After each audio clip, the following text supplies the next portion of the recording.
Hello à tous, je suis Andrea Pierre, aka Andy, entrepreneur et fondatrice de la boutique Feel Positive The Boutique. Aujourd'hui, je ne vous emmène pas shopper en ligne, mais je vous guide vers le chemin de la positivité pour une vie meilleure et une meilleure humeur avec The Feel Positive Podcast. Ce podcast vous accompagne au début, milieu ou fin de journée pour vous apporter des bulles de positivité et une dose d'énergie dans ce monde bien mouvementé. Il n'est jamais trop tard pour se sentir positive et développer un nouvel état d'esprit pour changer votre vie. Alors, restez connectés, il est maintenant l'heure de discuter et de positiver.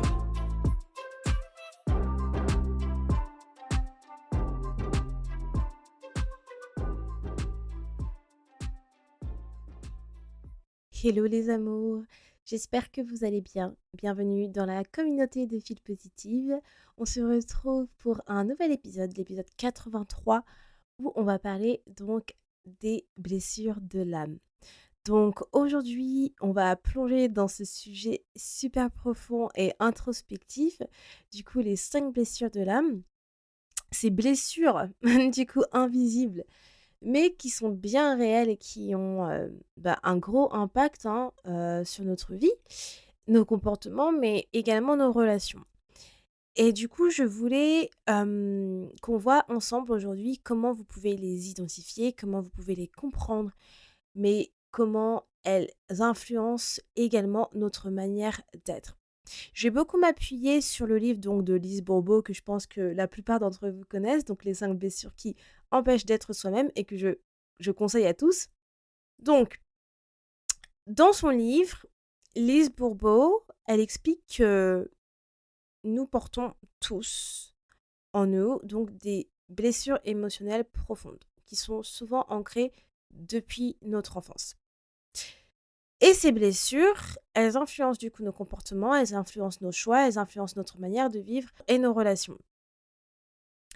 Et en fait, Lise Bourbeau, elle identifie dans son livre 5 blessures principales qui sont le rejet, l'abandon, l'humiliation, la trahison et l'injustice. Et chacune de ces blessures est en fait associée à un masque qui est en fait une manière de se protéger du coup de la douleur que cette blessure a provoquée lors de notre enfance. Je vais énumérer toutes ces blessures de l'âme et ce qu'elles représentent une à une. Ce qu'il faut savoir, c'est que chaque personne a une ou 2 blessures dominantes et qu'on les a tous en fait à différents degrés. Et je vais vous montrer, je vais vous dire tout à l'heure comment vous pouvez effectivement les identifier. Alors déjà, avant de commencer sur le détail de chaque blessure, il faut savoir que dans son livre, Lise Bourbeau, elle détaille vraiment bien ce sujet, donc je vous encourage vraiment à le lire parce que c'est qu'en le lisant que vous allez bien comprendre aussi ce sujet. Sinon, si je vous explique tout dans un épisode de podcast, il durera plus d'1 heure et c'est pas mon but. Je vais vous dire les principales choses à savoir et pour chaque blessure et comment les identifier en me basant sur le livre. Mais si vous lisez le livre, vous allez comprendre, ça va vous aider vraiment à mieux vous comprendre. Car moi, ce livre, il a eu tellement un impact sur moi positif, dans le sens où j'ai pu comprendre pourquoi j'étais comme ça, pourquoi je réagissais d'une telle manière sur certaines choses quand j'ai commencé mon développement personnel. Et si j'avais pas lu ce livre-là, j'aurais peut-être jamais su. Donc moi, déjà, je vais vous dire mes blessures les plus dominantes. Donc, mes blessures les plus dominantes sont du coup le jugement en premier, la trahison, ensuite j'ai le rejet, l'abandon et ensuite j'ai l'humiliation. Donc, mes 2 grosses blessures dominantes sont jugement et trahison. Et je vous les ai mis dans l'ordre. Et aussi, je vous ai parlé du livre de Lise Bourbeau et je me base dessus, mais aussi il y a un autre livre sur les 5 blessures de l'âme que vous pouvez du coup lire, où c'est celui en fait de Isabelle Gauduchot et de Marie-Laure Tessèdre, qui elles aussi ont repris le principe des 5 blessures de l'âme de Lise Bourbeau.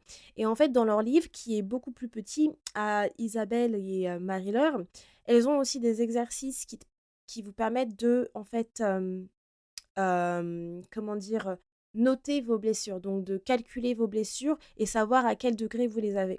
Donc c'est pour ça que moi je connais ma liste dans l'ordre de mes blessures, quelle est ma blessure la plus dominante parce qu'en fait, j'ai lu les 2 et dans le livre d'Isabelle et de Marie-Laure, en fait, vous pouvez, du coup, vous avez, en fait, des exercices qui vous permettent, de dire, avec un système de points, quelle est votre blessure la plus dominante. Et aussi, le livre d'Isabelle et de Marie-Laure, en fait, elles, déterminent les blessures aussi en fonction de d'un animal. Donc, par exemple, la blessure du jugement, ça va être le cygne dans leur livre, la trahison, ça va être le gorille, le rejet, ça va être l'héron, l'abandon, ça va être le cocker et l'humiliation, ça va être le buffle. Et je sais qu'il y a aussi d'autres personnes qui utilisent, cette, analogie avec les animaux lorsqu'ils parlent des blessures de l'âme. OK, donc on va commencer du coup avec la blessure du rejet. Donc ceux qui souffrent de cette blessure, ils vont se sentir souvent rejetés ou non désirés par l'autre. Et cela, ça peut remonter en fait à des moments qui reviennent, à depuis l'enfance, où l'enfant en fait a ressenti que, bah, ses parents ne voulaient pas de lui, que ça soit consciemment ou inconsciemment. Le masque qui est associé à la blessure du rejet, c'est celui du fuyant. Et comme je vous disais tout à l'heure, en fait, chaque blessure est associée à un masque. Et un masque, en fait, c'est une manière de se protéger de la douleur que cette blessure, en fait, elle a provoquée. Et donc, du coup, le masque associé à la blessure du rejet, ça va être le fuyant. Et ces personnes qui ont tendance, du coup, à éviter les situations où elles pourraient être rejetées, elles vont se retirer souvent dans leur monde intérieur où elles vont fuir, du coup, les conflits. Dans le livre de Lise Bourbeau, Hem, Lise Bourbeau, elle va bien détailler du coup à quel moment également vous pouvez avoir ressenti cette blessure. Donc elle va vous donner une tranche d'âge, si ça va être tôt dans l'enfance entre 0 et 4 ans, si ça va être entre 4 et 7 ans et cetera. Donc c'est pourquoi c'est super intéressant de lire le livre parce que ça vous permet de repartir dans vos souvenirs et de vous dire effectivement s'il y a quelque chose qui a été intervenu ou pas. Et moi je me souviens que quand j'avais fait, cet exercice-là, et bah, effectivement, j'avais remarqué que oui, effectivement, j'ai pas mal de choses qui sont arrivées entre mes 0 et 7 ans où justement j'ai des blessures qui sont intervenues. Notamment ma blessure donc de trahison. Ensuite, nous avons la blessure de l'abandon. Donc cette deuxième blessure qui est l'abandon et ceux qui portent, cette blessure, ils ont un profond sentiment d'être seuls et de ne pas être soutenus. Pour ces personnes-là, la solitude, c'est pas possible. Et cela peut provenir, du coup, d'un réel manque d'attention ou d'affection durant l'enfance. Donc ça va être beaucoup les personnes qui n'ont pas eu l'affection de leurs parents, par exemple, ou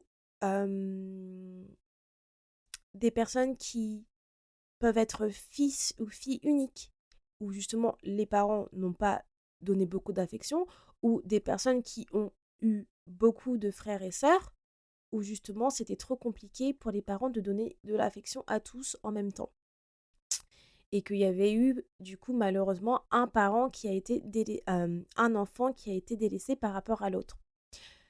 Le masque qui va s'installer là, pour la personne qui a cette blessure de l'abandon, c'est celui du dépendant.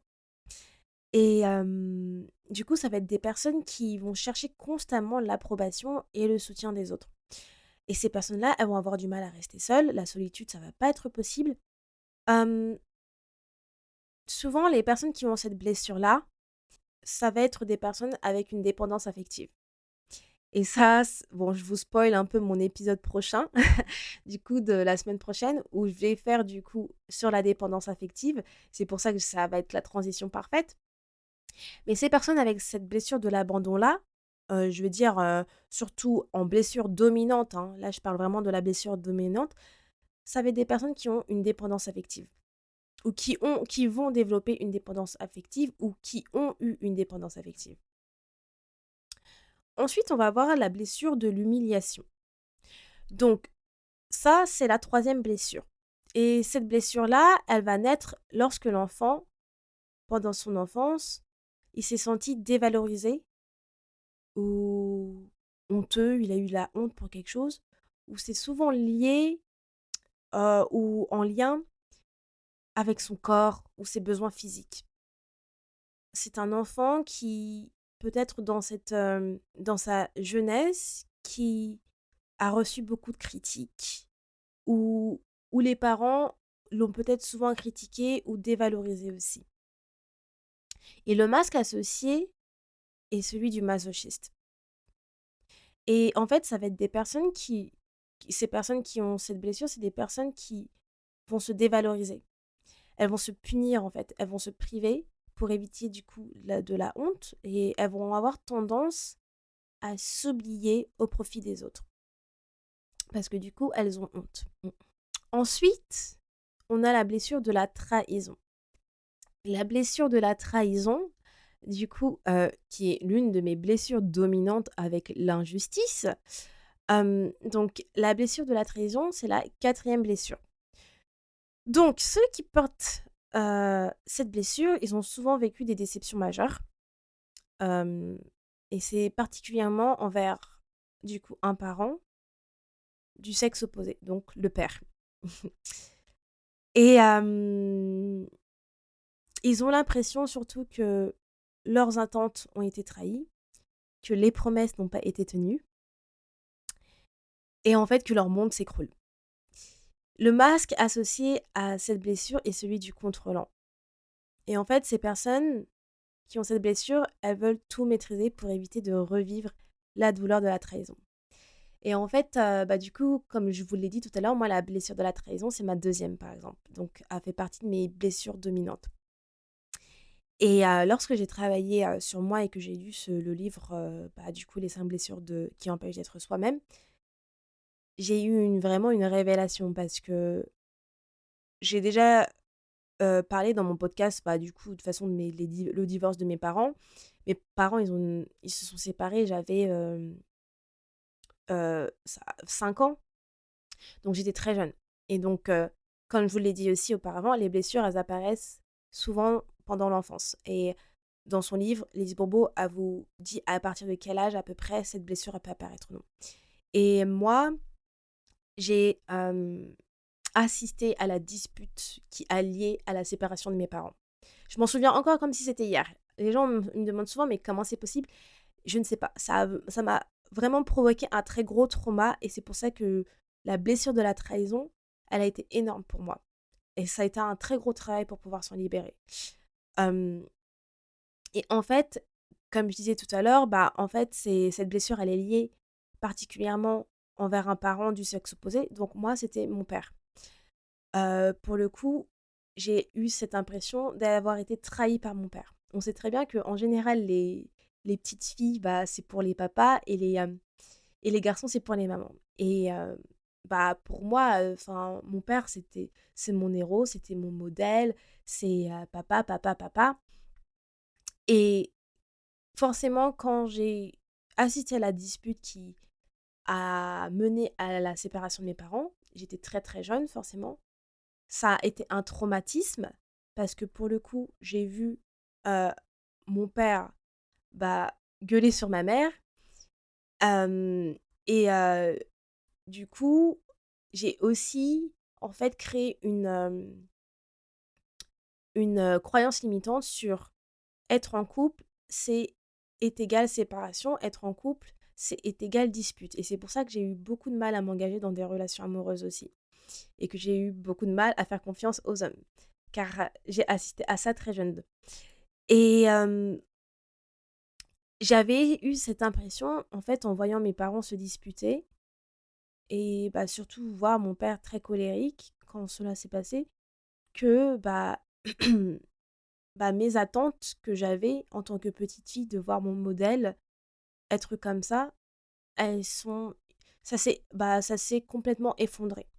Je me s'étais sentie trahie, hem et en fait, je pense que c'était de toute façon, c'était inconscient quand j'étais petite parce que forcément, on connaît pas tout ça, mais c'est quand j'ai travaillé sur moi où je sais que j'ai vraiment senti cette trahison parce que voilà, mes parents, ils se sont séparés forcément.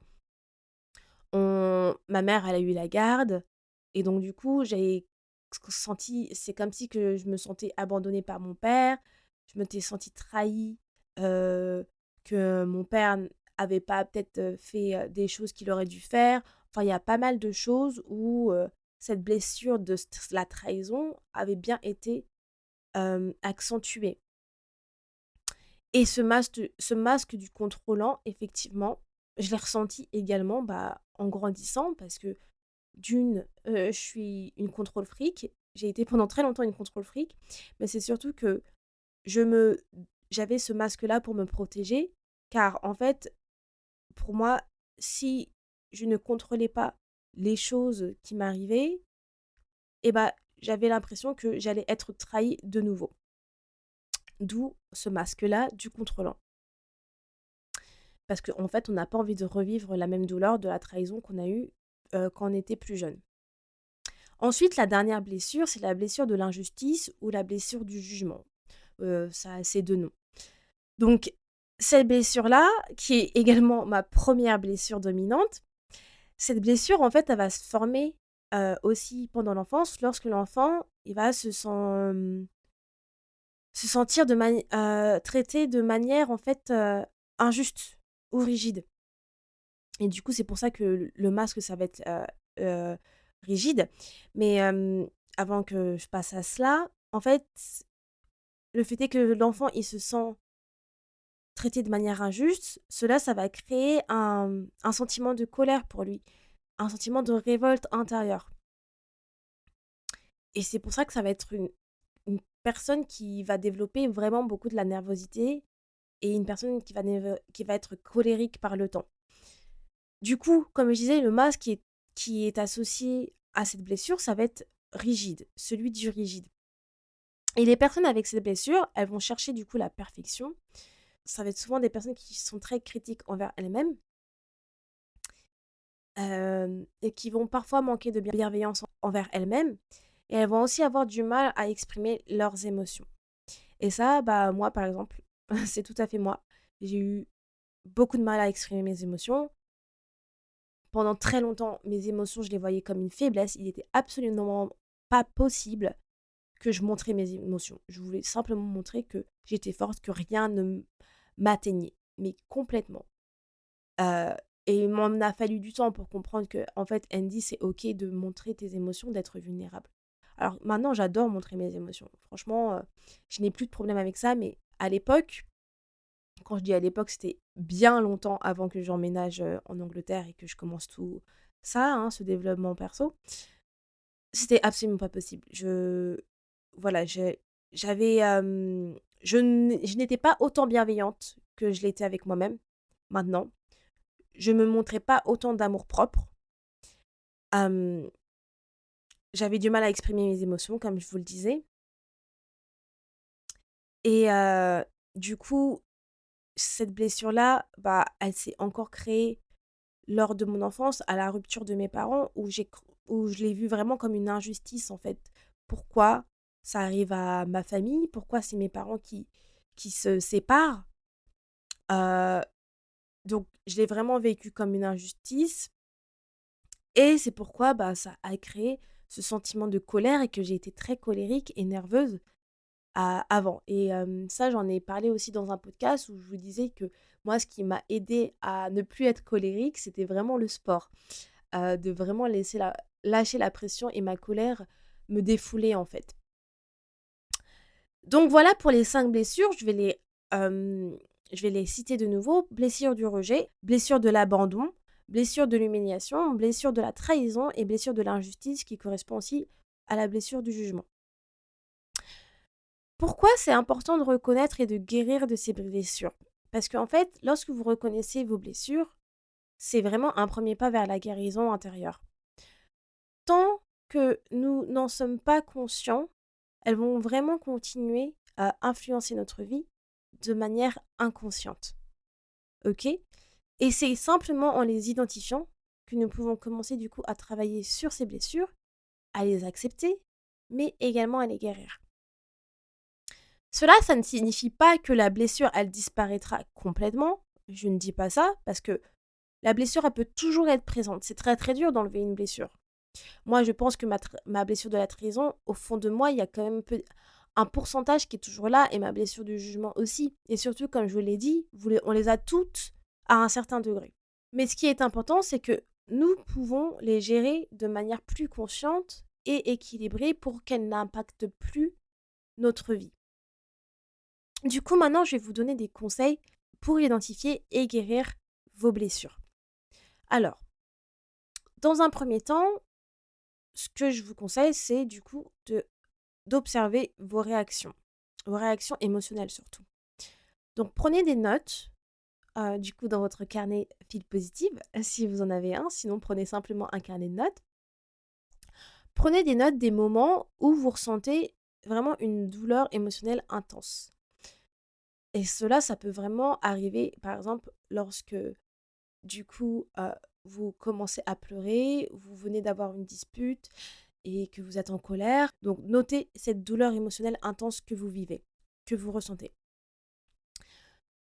Du coup, notez également quelle situation a déclenché ces sentiments. Donc, comme j'ai dit, est-ce que ça provient d'une dispute?